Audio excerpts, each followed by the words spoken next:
열왕기하 2장 12절에서 14절 말씀입니다. 열왕기하 2장 12절 14절 구약성경 562페이지입니다. 562페이지 좀 보면 12절부터 14절까지의 말씀 길이지 않으니까 저희가 다 같이 한번 큰 소리로 읽겠습니다. 엘리사가 보고 소리 지르되 내 아버지여 내 아버지여 이스라엘의 병거와 그 마병이여 하더니 다시 보이지 아니하는지라. 이에 엘리사가 자기의 옷을 잡아 둘로 찢고 엘리야의 몸에서 떨어진 겉옷을 주워 가지고 돌아와 요단 언덕에 서서 엘리야의 몸에서 떨어진 그의 겉옷을 가지고 물을 치며 이르되 엘리야의 하나님 여호와는 어디 계시니까 하고 그도 물을 치매 물이 이리저리 갈라지고 엘리사가 건너니라. 아멘. 인생의 위대한 사람들, 위대한 어떤 업적을 남겼던 사람들을 보면 굉장히 척박한 환경에서부터 시작을 해가지고 어떤 그 높은 경지에까지, 성공의 경지에까지 오른 경우가 많이 있습니다. 아마 경제적인 분야에서는 아마 정주영 회장 같은 사람이 아마 대표적인 인물일 거라고 생각합니다. 아무것도 없는 맨 땅에서 정말 삽질하면서 시작을 해가지고 그렇게 현대그룹을 이끌어왔던 것처럼 인생에서 어떤 삶을 개척하고 나갔던 그 1세대들의 삶이라고 하는 것은 부지런함을 넘어서 어떤 성실함을 넘어선 경지에 있는 그 삶에 피와 땀을 흘리면서 그것을 일구어낸 모습이 1세대가 가지고 있는 모습입니다. 신앙도 마찬가지고 뭐 경제적인 사회적인 성공도 다 마찬가지라고 생각합니다. 그런데 문제는 그러한 1세대의 모습을 그 다음 2세대가 전수를 제대로 받느냐 하면 거의 대부분은 그렇지 못한 것 같아요. 1세대가 먹지 못하고 자지 못하고 입지 못하고 해서 이루어 놓은 것들을 2세대들은 누리기만 하다 보니까 그 1세대가 가지고 있는 그런 간절함이나 그런 절박함이나 이런 것들이 덜하게 되고 그 2세대들이 조금 더 나약한 모습을 가지게 됩니다. 그래서 성경에서도 보면요, 위대한 성경의 인물들의 자녀들이 그렇게 그 아버지를 능가하는, 그 부모를 능가하는 자녀들이 많지 않습니다. 물론 뭐 나쁜 사람이거나 뭐 그렇지는 않지만 아브라함과 같은 위대한 믿음의 조상이었던 사람도 그 아들인 이삭은 잠잠하게 하나님을 신뢰하면서 살았던 사람입니다. 뭐 아브라함을 뛰어넘는 어떤 대단한 믿음을 보여줬다거나 어떤 성과를 보여줬다기보다는 자신의 뭐 아버지의 믿음을 전수받아서 어떤 신앙인의 모습을 살아갔지만 조용하게 살아갔던 사람 중에 하나입니다. 노아의 아들들도 노아는 120년이 되는 동안에 그 말도 안 되는 산꼭대기에서 배를 짓는 일을 순종하면서 했지만 그 아들들은 사실상 바벨탑을 짓는 범죄를 범합니다.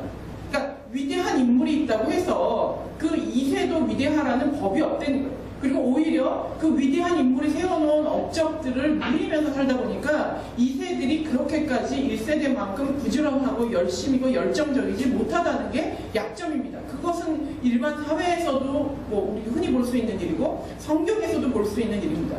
저는 이제 2007년도에 미국에 잠깐 넘어가서 한 1년 8개월 정도 있었는데 거기에 가서 보니까 이러한 현상이 더 부각이 되는 거예요. 예전에 이제 뭐 굳어나서 넘어간 사람도 있고 아니면 여기서 뭐가 잘 안 돼서 넘어간 사람도 있고 아니면 아메리칸 드림을 가지고 넘어간 사람도 있고 다양한 계기로 미국으로 넘어갔지만 미국에서 1세대가 정말로 고생하고 말도 안 통하고 정말 힘든 일들, 그 미국 사람들이 하고 싶어 하지 않는 일들을 하면서 슈퍼마켓하고 세탁소하고 정말 그런 일들을 하면서 어느 정도의 그 기반에 올라선 1세들의 모습이 이제는 자리를 어느 정도 잡고 있습니다. 근데 그 2세들의 모습은요, 그 1세대와 전혀 다른 모습을 가지고 있는 거예요. 이들은 자기가 정말 한국 사람이 아닌 것처럼 행동을 하고 그냥 영어만 쓰려고 그러고 자기는 마치 미국인인 것처럼 원래부터 이렇게 태어난 사람인 것처럼 그런 아이들을 너무 많이 보게 됩니다. 1.5세도 마찬가지고 뭐 거기서는 뭐 1.8세도 있고 뭐 잘게 나눠가지고 이래저래 얘기를 하지만 결국에는 1세가 아닌 그 다음 세대들의 삶의 모습은 초창기의 1세대들이 아무 여건도 없을 때 그것을 건립하기 위해서 노력했던 그 모습과는 판이하게 다른 모습을 가지고 살고 있는 것이 일상적인 우리의 모습이라는 거예요. 그래서 옛말에도 스승만한 아우가 없다라고 얘기하는 것처럼 그 첫 세대가 가지고 있는 그 원래의 열정과 그 진념의 모습을 가지고 있는 2세대가 많지 않다는 겁니다. 오늘 저와 여러분의 삶을 한번 돌아보기를 바랍니다. 신앙에 있어서 여러분은 1세대입니까? 2세대입니까?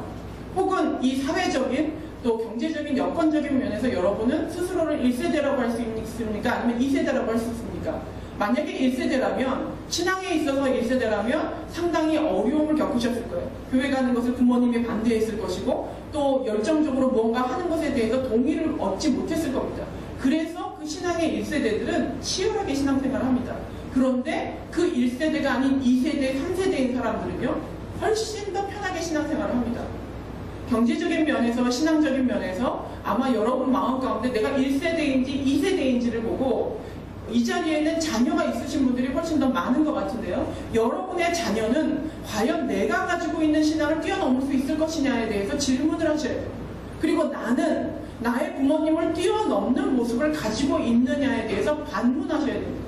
그래서 오늘 이 본문을 통하여서 엘리야라고 하는 위대한 인물과 또 엘리사라고 하는 두 위대한 인물을 살펴볼 텐데요. 제가 이 엘리사라고 하는 사람을 통하여서 2세대를 잡는 이유는 위대한, 정말로 괄목할 만한 어떤 업적을 남긴 선지자 밑에 대부분은 흐지부지하고 대가 끊기거나 그런 부모님 밑에 대부분은 희미한 2세대가 있기 마련인데, 오늘 이 엘리사는 엘리야가 했던 업적의 2배가 넘는 기적을 베푸는 역사를 하는 위대한 선지자로 자리매김을 했다는 거예요. 그렇다면 엘리사만이 가지고 있는 특별함이 있을 거라는 거죠.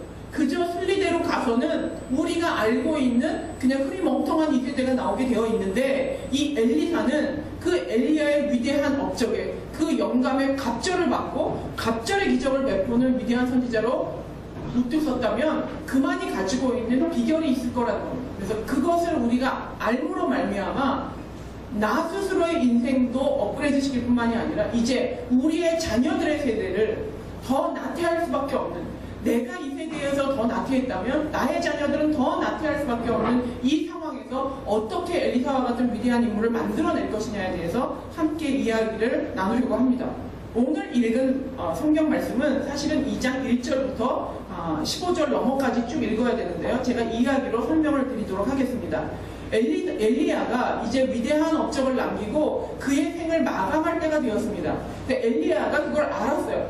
하나님이 나를 일상적인 사람들처럼 흙으로 돌아가서 죽지 아니하고 나를 그냥 들려서 승천할 거라는 걸 엘리야가 알고 있었습니다. 그걸 어떻게 추측할 수 있냐면, 오늘 읽은 본문에는 나와 있지 않지만 그 전 본문에 보면 선지학교라고 하는, 지금으로 따지면 말하자면 신학교 같은 곳이에요. 엘리야가 선지자를 양성하는 곳이 주요 요지마다 있었는데 그들도 이미 엘리야가 하늘로 들려 올라갈 것을 알고 있었어요. 그것에 대해서 궁금했고 그 현상을 알고 싶어 했어요. 그런 걸로 봐서 엘리야 본인이 몰랐다라고 얘기할 수는 없습니다. 엘리야가 이제 자신의 죽음이 임박해 왔음을 알고 이제 하나님이 자신을 명령하는 곳으로 이동을 합니다. 그러니까 길갈에서 출발을 해서 베델로 가고, 베델에서 또 여리고로 가고, 여리고로 갔다 요단으로 갑니다. 근데 이 과정 가운데 그는 혼자서 하나님과 그 자신의 마지막을 나누고 싶었어요. 그런데 한 명이 쫓아붙는데 엘리사가 쫓아붙습니다. 엘리사도 그 선지자들, 생도들 중에 한 명이었죠. 아마도 어찌 보면 조금 총명한, 모세로 치면 여호수아와 같은 그 다음 리더십을 받을 만큼 장래가 촉망되는 사람이었을 거라고 추측을 합니다. 그 엘리사가 엘리야가 만류를 함에도 불구하고 계속해서 달라붙는 거예요. 하나님이 나를 베델로 가라고 하셨다. 너는 오지 말아라. 근데 이 엘리사가 맹세하면서 나는 무슨 일이 있어도 당신을 떠나지 않을 겁니다. 나는 끝까지 당신 옆에 있을 겁니다. 그래서 베델까지 갔어요. 베델에 가서 이제 하나님이 나를 여리고로 보내니 너는 오지 말아라. 나는 무슨 일이 있어도, 내가 죽는 한이 있어도 스승님을 쫓아갈 겁니다. 쫓아갔어요. 또 여리고에서 똑같은 얘기 들려요. 하나님이 나를 요단으로 보내니 너는 오지 말아라. 나는 혼자 가겠다. 나는 무슨 일이 있어도 당신을 쫓아가겠습니다. 라고 얘기를 해요. 그 중간중간에 누가 등장을 하냐면 그 다른 선지 생도들인 제자들이 등장을 해서 엘리사에게 그렇게 얘기를 해요. 스승님이 좀 있으면 승천하실 텐데 너도 그거 아니? 그래요. 엘리사가 나도 알고 있으니 너희는 잠잠하고 가만히 있어라. 이 얘기가 반복해서 나와요. 그러면 이게 이 4개의 장소를 돌면서 똑같은 패턴이 반복이 돼요. 엘리야가 오지 말아라. 엘리사는 저는 죽어도 가겠습니다. 제자들이 너 그거 알고 있니? 나도 알고 있으니 너는 입 다물어라. 또 이제 다음 장소에 가요. 너는 오지 말아라. 저는 죽어도 가겠습니다. 제자들이 너는 이거 알고 있니? 나 알고 있으니까 너 잠잠히 있어라. 이 패턴이 계속 반복되고 있어요. 근데 이 패턴을 보면 가서 무슨 일을 하는 게 아니에요. 엘리야가 거기 가서 무슨 사역을 하거나 뭐 마감을 하거나 누구를 만나거나 기적을 아무것도 아니에요. 그냥 그야말로 그 대전 찍고 부산 찍고 하듯이 그냥 찍고 도는 거예요.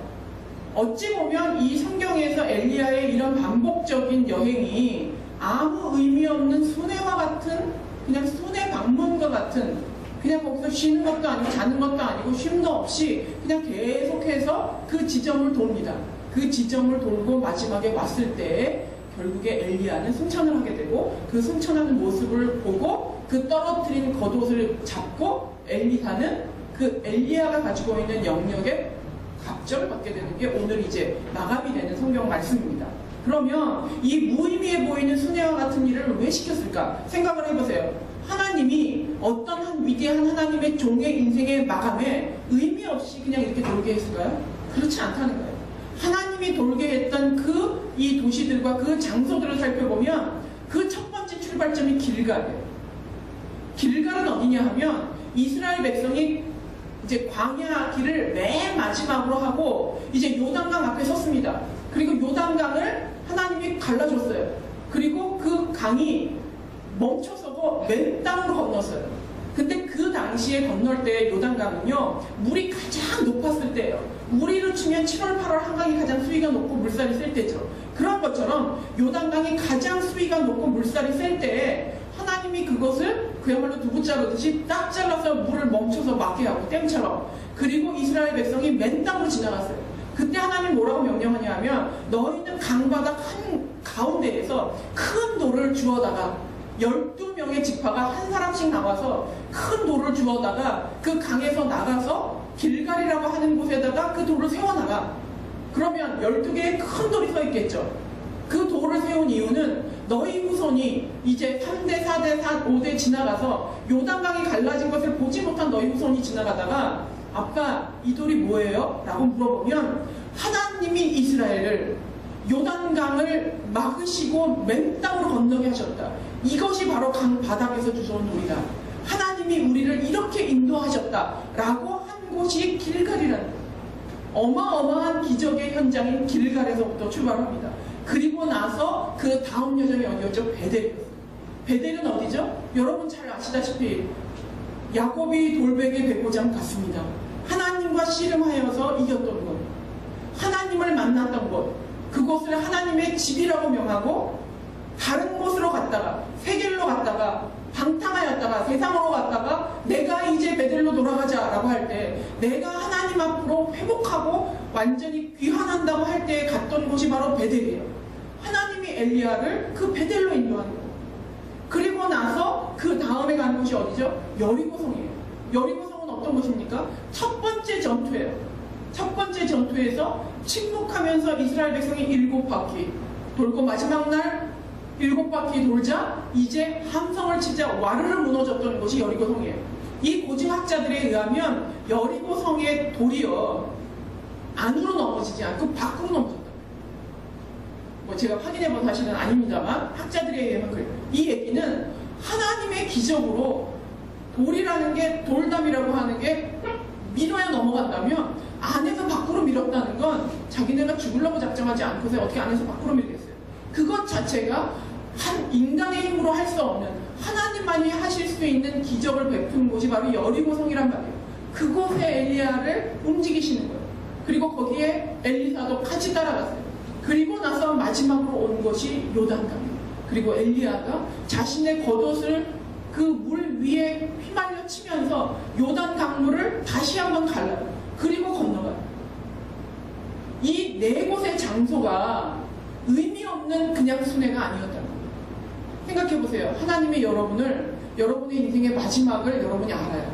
하나님이 나를 데려가시는 거예요. 하나님이 너 여기 가봐라, 여기 가봐라 했는데 그곳이 어디냐? 저는 그래서 이것을 저 스스로에게 제 삶에 맞춰서 생각을 했어요. 내 마지막 날에 하나님이 나를 가보라고 한다면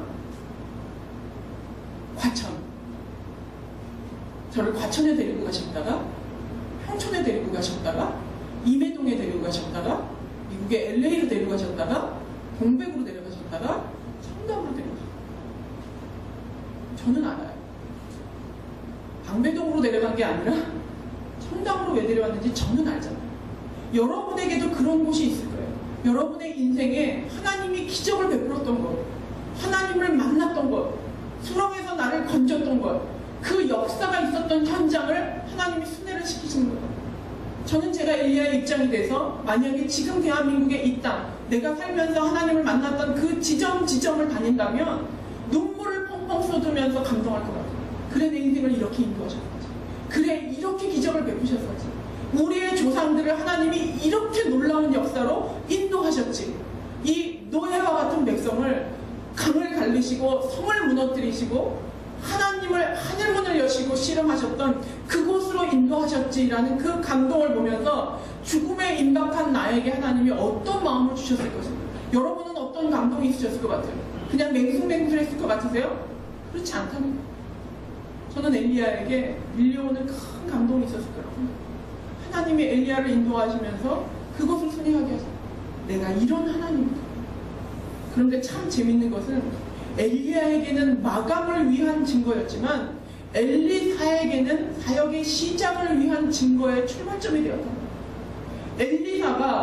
엘리야가 오지 말라는 것에서 불구하고 끝까지 집념을 가지고 달라붙어가지고 그 현장을 같이 목도한 거예요. 같이 목도했던 엘리사에게 어떤 마음이 있었을까요? 이렇게 인도하셨던 하나님이 지금 이스라엘을 포기하지 않으시지. 이런 기적을 베푸셨던 하나님이 나에게도 이 일을 할 수 있게 하시겠지. 이런 것들을 이 지점을 돌며 역사를 베푸셨던 그 엘리야의 그 놀라운 사역만큼 나도 이 스승의 사역을 감당할 수 있겠지 라고 추측하고 용기를 얻을 수 있었을 거라는 겁니다. 그런데 이렇게 이 마지막 여정까지 그 엘리야의 그 반류에도 불구하고 쫓아갈 수 있었던 그 엘리사가 가졌던 특징은 무엇이냐는 거예요. 그가 가지고 있었던 그 마음은 어떻게 그것이 가능했냐는 거예요. 그 첫 번째가 영적인 유산을 탐하는 자가 영적인 유산을 받는다는 겁니다.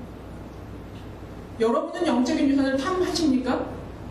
제가 일부러 탐한다는 단어를 썼어요. 그거는 우리가 무언가를 원할 때 호시탐탐 노리잖아요. 나 정말 저거 갖고 싶어.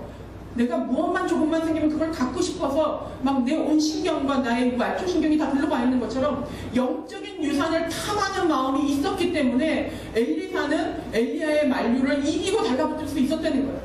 우리는 세상에서 내가 얻어야 할 지위와 가져야 할 것들을 탐하는 건 많이 있어요. 내가 2년 안에 저는 그 목표가 2년 안에 빚을 좀 갚고 그 이자 좀 안 내는 삶을 사는 게 제 목적이에요. 그러면 제 머릿속에 뭐가 있겠어요? 자꾸 저축을 하겠죠. 끊임없이 조금이라도 그것을 갚아나가서 이자를 줄이려는 노력을 할 거예요. 어떤 사람은 화장실이 하나 있는데 화장실 2개 있는 집으로 가고 싶어. 어떤 사람은 지금 과장인데 부장이 되고 싶어. 어떤 사람은 지금 내가 요 정도인데 이 정도 되고 싶어. 나의 건강이 요만큼인데 더 건강해지고 싶어. 이런 자신이 탐하려고 하는, 갖고 싶어하는, 획득하고 싶어하는 것이 있을 거예요. 그럴 때 사람은 열정을 가지고 그것을 노력하도록 되어 있어요. 근데 엘리사는 자신의 인생 가운데 가장 결정적으로 탐하는 것이 영적인 유산이었다. 저는 우리 자녀들의 세대를 향하여서 가르쳐야 할 한 가지가 있다면 이 영적인 유산을 탐하는 마음이에요. 세상 것을 탐하는 것, 먹을 것을 탐하고 이쁜 여자를 탐하고 높은 위치와 경제력을 탐하는 것이 아니라 이 영적인 유산을 내가 어떻게 하면 가질 수 있을까? 누가 많이 가지고 있으면 그 영적인 유산을 내가 어떻게 하면 저걸 좀 뺏어와서 내 것으로 만들 수 있을까 하는 그런 열정이 있어야 된다는 거예요. 근데 엘리사가 왜 특별하냐 하면 오늘 이 본문 안에는 그 제자들의 그룹이 2개로 나오면서 엘리사와 이 제자들, 다른 선지 생도들의 모습이 대조되어 있습니다. 제자들도 엘리사처럼 스승의 승천을 알았습니다. 근데 그들은 이해하지 못했어요. 그냥 자기가 영감으로 그걸 알았다는 자체에만 흥분해 있는 거예요. 그것이 어떤 의미를 가지고 있는지, 자기들에게 어떤 역할가 있을 것인지에 대해서는 이해하지 않았어요. 제자들은 스승의 승천을 알았지만 아무것도 하지 않았어요. 단지 알고만 있었어요. 야, 너 저거 알아? 저거 알아? 나 안다? 아, 스승이 승천할 거야. 됐지? 끝. 그게 다예요. 더 이상 아무것도 없어요. 제자들은 스승의 승천을 알았지만 나중에 어떻게 하는지 아세요? 엘리야가 하늘로 들려 올라갔어요. 그랬는데 이들은 신앙이 없어가지고요, 그렇게 될 거라고 생각을 못했어요. 시체 찾으러 가겠다고 난리를 핀 거예요. 엘리사가 가지 말라고 하는 것을 50명을 장정만 모아서 우리가 반드시 엘리야의 시체를 찾아오겠다. 그래서 할 수 없이 보냈는데 결국 못 찾았어요. 스승의 스승의 승천을 알았는데 영적인 유산을 탐하는 게 아니라 눈에 보이는 시체를 소유함으로 말미암아 내가 그들의 제자라는 것을 보이고자 하는 자기의 명예욕 말고는 아무것도 없었다는 거예요.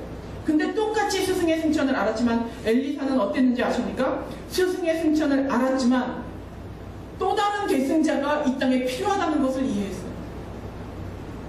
이 엘리사가 엘리야로부터 그렇게 영적인 것을 갈구했던 이유는 내가 그것을 통해서 명예욕을 갖자고 한 것이 아니었다는 거예요.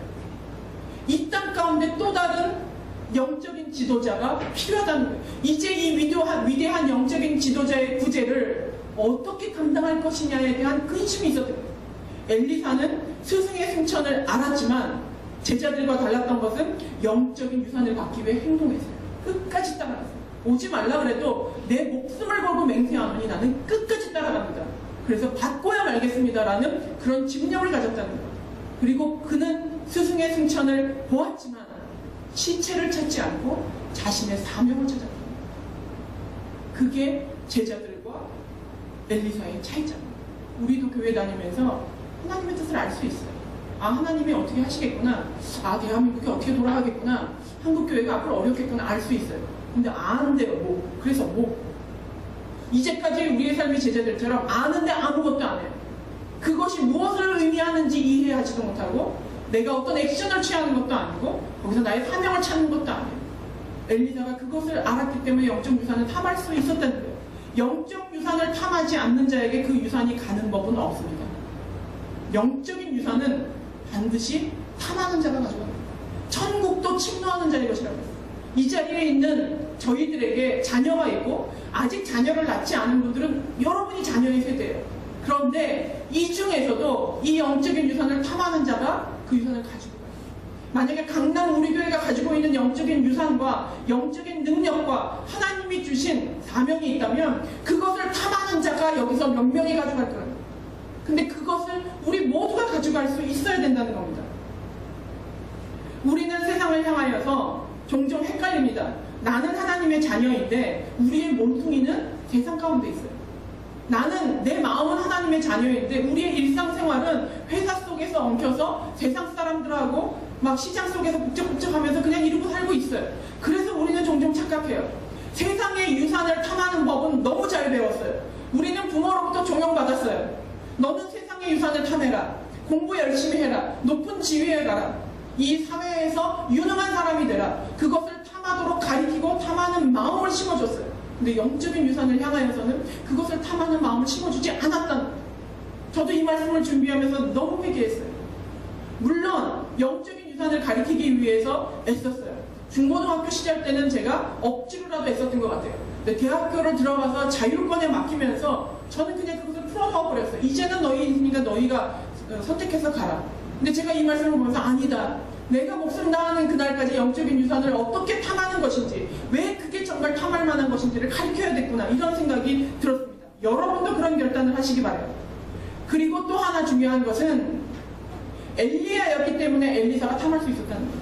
이 얘기는 부모들에게 경종을 울리는 얘기예요. 여러분의 자녀가 여러분의 부모의 영적 유산을 탐할 만합니까? 나는 저렇게 살지 않을 거야. 탐하는 게 아니라 거절하는 인생을 살 수 있다는 거예요. 그러면 누구의 잘못이죠? 엘리야가 없었다면 엘리사도 없어요. 내가 부모로서 영적인 유산을 탐하는 모습을 보여주었고 그 영적인 유산을 소유해서 정말 우리 부모님은 너무 특별해. 그래서 우리 부모님이 가지고 있는 신앙을 나도 갖고 싶어. 배우고 싶어. 이런 마음이 들도록 우리가 먼저 영적 유산을 소유해야 된다. 내가 먼저 그것을 탐해야 된다. 내가 그것을 준비해야 된다. 그리고 아이들에게 네가 내가 가진 이것을 가지고 가라고 얘기할 수 있어요. 근데 문제는 가진 것이 없어요.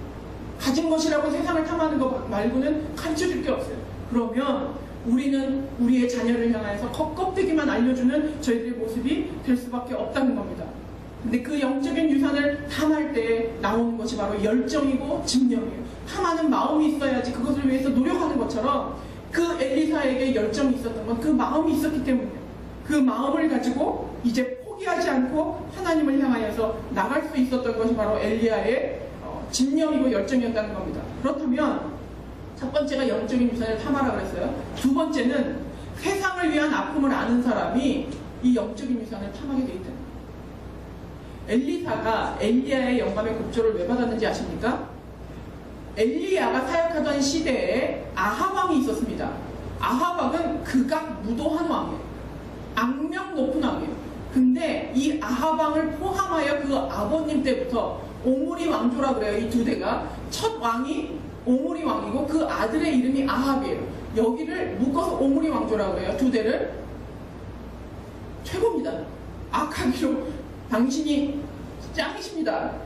악으로 치면 최고예요. 근데 참 재밌는 사실은 이 북이스라엘이 오므리 왕조 때 가장 경제적으로 번성했어요. 그러니까 다른 사람들은 좋았겠죠. 태평성대를 이루었고 모든 게 풍족했어요. 근데 하나님은 최악이다. 너희 짱 먹었다. 사탄으로 짱 먹었다. 이 말씀을 들을 왕이 오므리 왕조였어요. 그리고 그 다음에 아들이 아하시아인데 이 아하시아도 아버지를 닮아서 아주 악한 왕이었어요. 그 한 가운데 엘리야가 있는 거예요. 그러면 보세요. 이 하나님의 영적인 눈으로 최악의 상황에서 엘리야가 기둥같이 버텨줬기 때문에 이스라엘이 유지될 수 있어요. 근데 그 엘리야가 이제 죽어요. 엘리야의 부재, 이스라엘에겐 치명타예요. 엘리사는 그걸 알았어요. 단지 나의 스승이 오 이렇게 신기하게 승천해. 이게 아니라 엘리야가 없는 이스라엘을 누가 지킬 것인가. 이 세상을 향한, 이 나라를 향한, 이 세태를 향한 안타까움과 아픔이 엘리사에게 있었기 때문에 두려웠어요. 겁이 났어요. 그래서 엘리야가 승천하자마자 자기 옷을 찢고 슬피 울어요. 내 아버지여, 내 아버지여. 오늘 읽은 본문에 나오잖아요. 이스라엘의 병거와 마병이요. 이건 뭐 이스라엘을 지키는 병거와 마병이고 이스라엘의 방패였던 그 내 아버지가 가버리시면 이제 이 땅을 누가 지킵니까? 나의 힘으로는 안 되는데 당신의 영역의 2배는 내가 지킬 수 있지 않습니까? 라고 하는 안타까움이 그러하여금 절박하게 엘리야를 쫓아다니게 했어요. 저와 여러분은 가정을 향한 절박함이 있어요. 내 가정을 지켜야지. 내가 가장으로서 어떻게든 학비를 내야지. 어떻게든 건강을 지켜줘야지. 먹고 살게 해야지. 근데 세상을 향해서는 세상을 향해 관심이 없어서 우리가 영적 유산을 탐하지 않아요. 내가 내 가정만 지키겠다고 하면 우리는 영적 유산 탐할 필요가 없어요. 그냥 예수 그리스도 영접합니다. 땡 하고 천국 가면 끝이에요. 근데 위대한 인물은 어떻게 된다고요? 세상을 향한 안타까움이 있어요. 세상을 향한 이해가 있어요. 저희 세대는 그래도 애국심이라는 게 있어요. 나라를 생각하면 눈물이라는 게 있어요. 근데 저희 다음 세대는요, 나라를 향한 눈물 없어요. 내 인생을 향한 눈물은 있을 수 있어요. 하지만 이 시대는 너무 이기적으로 되어 있고 너무 개인적으로 되어 있어요. 그래서 이 세상을 향한 안타까움이 없다는 거예요. 제가 어젯밤에 묵상하면서 깨달은 게 무엇이냐 하면 하나님의 쓰임받는 종이 피해서 도망가는 법이 없어요. 성경에. 피해서 도망갔다가 된통은 나죠. 아브라함처럼. 기근 피해서 애굽으로 갔다가. 엘리야를 하나님이 쓰실 때 가장 악한 그곳 가운데 엘리야를 주십니다. 만약에 저와 여러분이 하나님의 쓰임받는 종이라면 우리는 가장 악한 곳에 파견받아서 그곳에서 빛과 소금의 역할을 하는 것이 합당한 하나님의 종의 포지션이라는 거예요. 지금 여러분이 그것을 밖에 나와 있습니까? 밖에 나가고 싶습니까? 이 땅에 전쟁이 터져도 난 해외에 나가서 살면 돼. 그러면 그 사람은 하나님의 종이 되기는 글러먹었어요. 기본 마인드 자체. 성경적 원리로 힘들고 어려운 곳에는 항상 하나님의 종을 하나님이 배치하셨고 그 사람으로 말미암아 다른 사람을 살게 만드시는 것이 하나님의 뜻이었다는 것 때문에 우리는 이 세상을 향한 안타까운 마음, 하나님이 이 땅에 죽어가는 영혼들을 향하여 가지고 있는 그 눈물을 내 마음에 품어야지만 이 영적인 유산을 탐할 수 있게 됩니다. 그렇다면 우리는 우리 자녀들을 향하여서 나라를 향한, 세상을 향한, 사회를 향한, 내가 아닌 다른 사람을 향한 긍휼의 마음을 가르쳐요. 그리고 내가 그 모습을 보여줘야 돼요. 제가 우연히 어저께 TV를 잠깐 봤더니 어떤 내용이 나오냐면 학교 폭력에 대해서 나오더라고요. 그래서 어디 하여튼 외국 사람이 전 세계를 통계를 냈는데 학교 폭력의 이제 그래프가 이렇게 올라가는데 학교 폭력의 그래프가 올라가는 그 나라들의 똑같은 비례로 올라가는 게 어른들의 폭력. 어른들의 폭력이 많은 곳이 학교 폭력도 똑같이 많고 빈부의 격차가 심한 곳이 학교 폭력이 굉장히 많아요. 나라가 잘 살고 못 살고가 아니라 빈부의 격차가 어디가 심하냐. 아무리 잘 사는 나라도 빈부의 격차가 심하면 성희폭력도 많고 학교폭력도 많고, 이 사회를 반영하는 것이 아이들의 세상이다. 제가 그걸 보면서 부의 재분배가 세금으로 어떻게 완벽하게 할 수는 없지만 우리가 구제해야 하는 이유는, 내가 조금 먹고 살만하다면 다른 사람을 위해서 내가 가진 물질을 나누어서 요만큼이라도 그 물질적인 것에 대한 평등을 이루기 위해서 우리가 노력하는 것이 필요하고, 그것이 나의 아이를 위한 길. 내가 나의 아이를 사랑한다면 다른 사람의 가난을 외면해서는 안 되겠구나. 내가 내 아이의 영적인 유산을 위한다면 내가 이 세상을 향한 이타적인 관심을 버려서는 안 되겠구나 하는 확신이 들었다는 겁니다. 그렇다면 어떻게 세상에 대한 아픔을 갖나요? 첫째가 은혜를 받아요. 은혜 없이는, 은혜 없이 우리는 아이를 학원을 보낼 때 때려서라도 학교를 보내요. 여러분 아이를 교회 보낼 때 때려서라도 교회를 보내죠. 학원을 안 가도 교회는 보내요. 하나님은 우리를 향해서 이 땅에서 콩나물 장사를 하건 두부 장사를 하건 크게 개의치 않으세요. 이거는 우리가 살아가는 그냥 도구일 뿐이에요. 내가 즐겁게 할 수 있는 일이면 더 좋아요. 우리의 본업이 뭔지 아세요? 하나님을 사랑하는 거예요. 하나님을 사랑하고 하나님의 뜻대로 살고 그 사명을 이루는 거예요. 때문에 장애인도, 직장을 갖지 못하는 장애인도, 전업주부도, 뭐 사장도 회장도, 아니면 리어카를 끄는 할아버지도 모두 상관없이 하나님의 사명을 100% 다 이룰 수 있는 이유가 우리의 본업은 하나님을 사랑하는 것이기 때문에. 그런데 지금 여러분의 모습은 무엇이 본업이고 무엇이 부업입니까? 성경은 언제나 우리의 본업은 하나님을 사랑하는 거예요. 하나님의 뜻대로 사는 것이라고 얘기하고 있어요. 그 나머지 무엇을 해서 먹고 살든 죄만 짓지 않으면 상관없어요. 그렇게 중요한 것은 아니라는 거예요. 그럼 본질이 뭐냐? 은혜를 받고 그 은혜에 감사해서 하나님을 기쁘게 해드리고 싶은데, 하나님을 기쁘게 해드리고 싶어서 기도를 해보니 하나님이 속상해하는 게 한 가지 있어요. 이 세상의 아픔들이. 효자가 부모님의 마음을 알죠. 그래서 큰아들이 효자면 왜 우는 동생을 달래죠? 부모가 애가 우는 것을 안타까워하니까 자기가 대신 돌봐줘요. 그 마음으로 우리가 세상을 향하여서 돌아봐야지만이 우리에게도 영적인 유산을 탐할 수 있는 마음이 생긴다는 겁니다. 마지막 세 번째로 엘리사의 어떤 다른 점, 엘리사가 꼭 이것을 했기 때문에 영적인 유산을 받을 수 있었던 마지막은 자신의 겉옷을 찢고 선생의 스승의 겉옷을 취한다는 사실. 구약시대에 겉옷을 찢는다고 하는 것은 극도의 슬픔에 대한, 극도의 애통함과 애도에 대한 표현이에요. 그렇다면 아까 말씀드린 것처럼 이제 사랑하는 스승이 가버렸어요. 내가 의지했던 스승이 가버렸어요. 우리는 이제 버려진 것처럼 혼자 남았어요. 이 땅에 이스라엘은 폐역해 있는데 기둥같이 서 있던 엘리야가 사라져버렸어요. 그거에 대한 두려움, 그거에 대한 애도, 슬픔, 극도의 아픔이 있어요. 하지만 또 하나 뭔지 아십니까? 나의 옷을 찢었다는 것은 지금 내 모습으로는 안 된다는 절규가 있다. 내가 입고 있는 이 옷을 찢어버리고 벗어버리고 지금 내 모습으로는 안 된다는, 지금 내 모습으로는 하나님의 유산을 받을 수 없다는 그 절규와 그 결단이 있다는 거예요. 그리고 그 나의 입은 옷을 벗어버리고 스승의 옷을 취하여서 이리저리 내리칠 때에 스승이 역사시켰던 요단강이 갈라지는 똑같은 역사가 엘리사에게 일어난다는 사실. 여러분은 지금 여러분의 어떤 옷을 입고 있습니까? 우리 부모님들의 세대의 그늘에 안주하고 있으면서 나약하고 아니라고, 내가 기도 못하면 기도 받으면 되지 뭐, 나를 위해서 기도해주는 사람 있는데 뭐, 중보 기도를 하지 말라는 것이 아니라, 제가 이제 목회를 하고 사역을 하다 보면 종종 이런 경우가 있어요. 기도 좀 해봐 주세요. 이런 경우가 있어요. 제가 무슨 쪽집게 목사도 아니고 내가 어떤 일을 하려고 하는데 기도 좀 해봐 주세요. 그러니까 대신 뭐 하나님의 뜻을 받아달라 이런 의미죠. 저는 이거는 건강하지 못한 기도 요청이라고 생각합니다.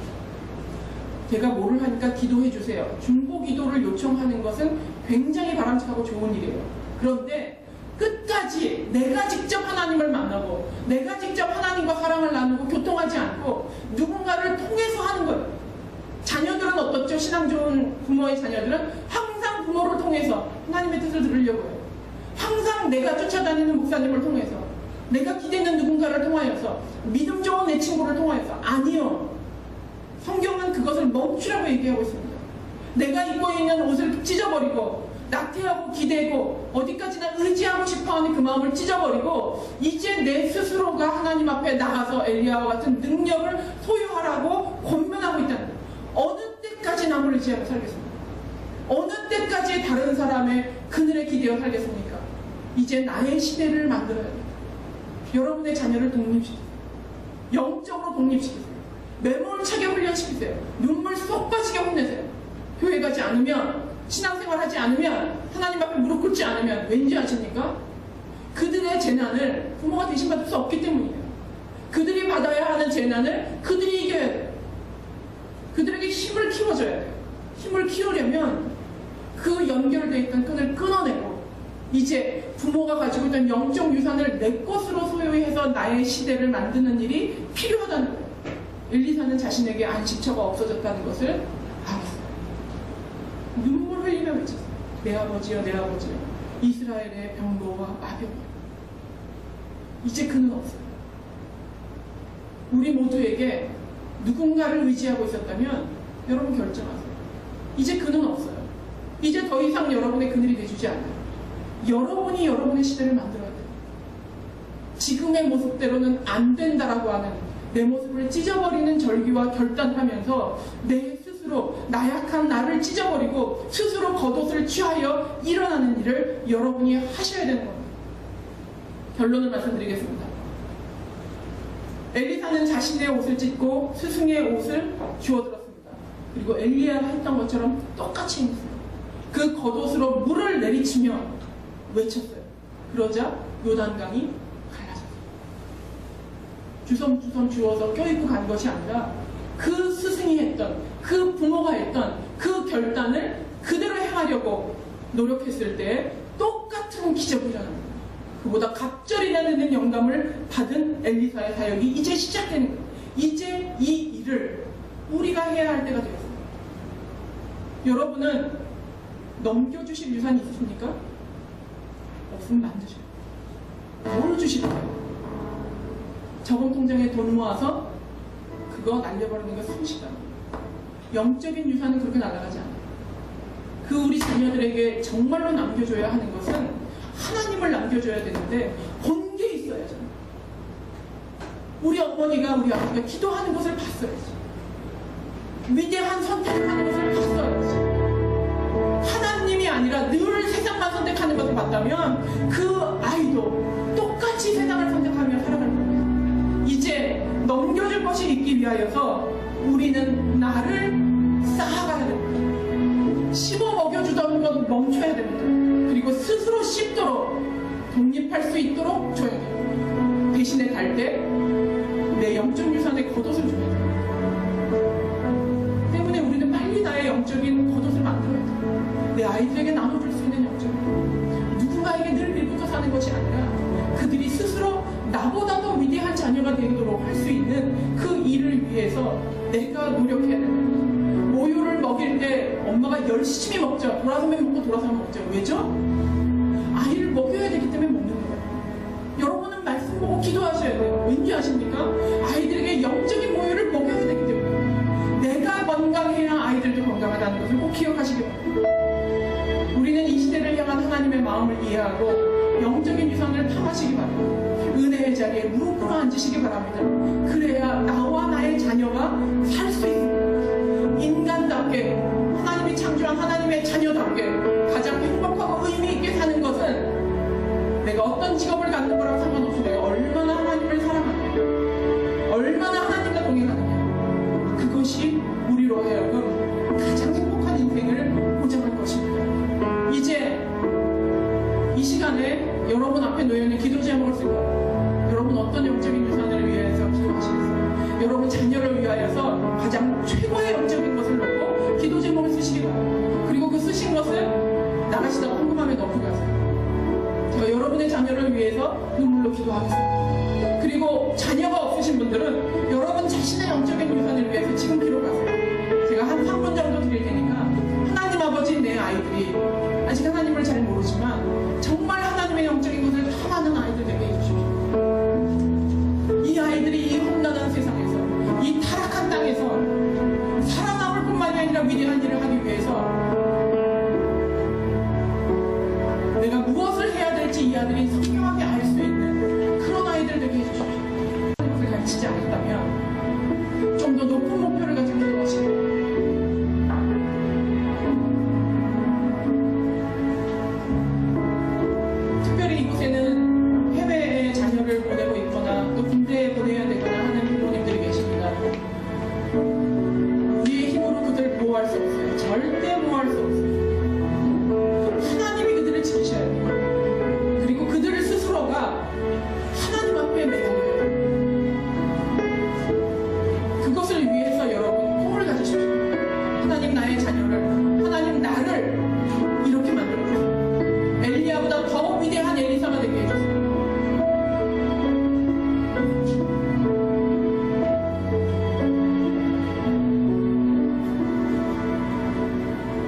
여러분의 기도는 어떠세요?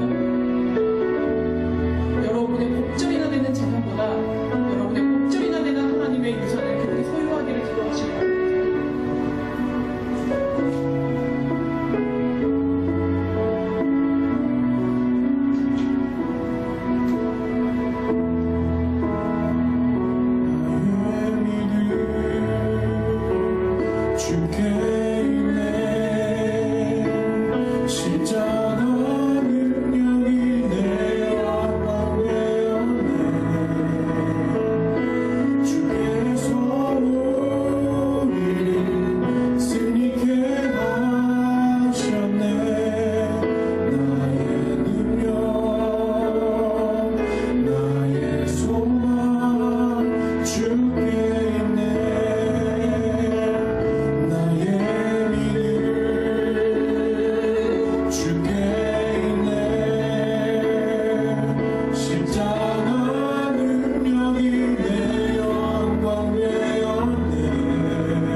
내가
아버지, 이 땅이 얼마나 악한지, 이 땅이 얼마나 강한지, 저희들이 이 땅을 헤쳐나가는데도 얼마나 힘들고 어려웠는지 모릅니다. 그런데 저희들의 자녀들이 살아야 하는 이 세대는 이보다 곱절은 더 악하고 곱절은 더 배악하고 곱절은 더 황폐해져 있을 겁니다. 그들이 기성세대가 되었을 때 무엇으로 그들이 이 땅에서 살아남겠습니까? 그들이 주도하는 세력이 되었을 때 어떤 영적인 힘으로 아버지 주님의 사역을 하겠습니까? 주님 아버지, 저희가 그들을 영적으로 양육할 수 있도록 은혜 베풀어 주시옵소서. 그들에게 줄 것이 있기 위하여 나의 영적인 유산을 쌓아가게 하여 주시옵소서. 세상을 향해 베풀 것이 있기 위하여서 내가 건강하고 영적으로 튼튼한 모습을 갖게 하여 주시옵소서. 사랑하는 우리 자녀들을 주님 앞에 올려드립니다. 주님이 그들을 붙잡아 주시옵소서. 그들이 어디에 가 있는지 우리의 힘으로 그들을 보호할 수도 없고 우리의 힘으로 그들을 인도할 수도 없습니다.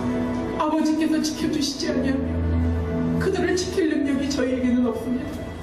하나님 아버지, 하늘문을 여시고 그들을 축복하여 주시옵소서. 나의 옷을 찢고 부모의 영적인 옷을 부여받고 요단강을 이리저리 갈라낼 수 있는 능력의 종들이 될 수 있도록 주님 그들에게 새 힘을 허락하여 주시옵소서. 이제부터는 부모의 역사가 아니라 스스로의 역사를 만들어갈 수 있는 담대함을 주님 허락하여 주시옵소서. 그리고 이제 그들이 어떤 고난과 어려움을 겪든지 하나님이 그들과 새로운 길가를 만드시고 새로운 요단을 만드시고 새로운 회개를 만드시고 새로운 여리고성을 만들어 주시옵소서. 이제는 그의 머리 되신 예수 그리스도의 은혜와 하나님 아버지의 무한하신 사랑과 성령님의 감동 감화 교통하심이 줄 것이 있기 위하여서 내가 영적인 유산을 쌓으며 이제 자녀들을 향하여서 은혜 앞에 무릎 꿇게 하기로 결단하는 그 부모와 나의 인생을 새롭게 살아가기로 나의 옷을 찢고 부모의 옷을 이어받는 자녀들의 머리 위에 이제로부터 영원토록 함께 하시기를 축원하옵나이다. 아멘.